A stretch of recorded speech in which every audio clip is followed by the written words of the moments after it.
Funding cuts alert? What's happening in South Dakota schools? Imagine a school district where teachers can't get the training they need. Students with learning disabilities don't receive the support they deserve. And after-school programs that bring joy to kids are forced to shut down. This is the reality facing South Dakota.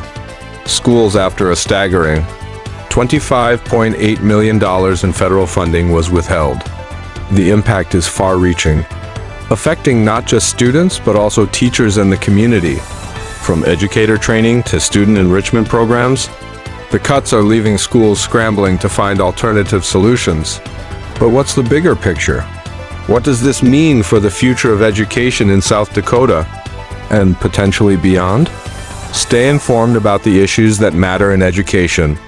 Subscribe to our channel for more stories like this. And let's work together to advocate for the funding our schools need.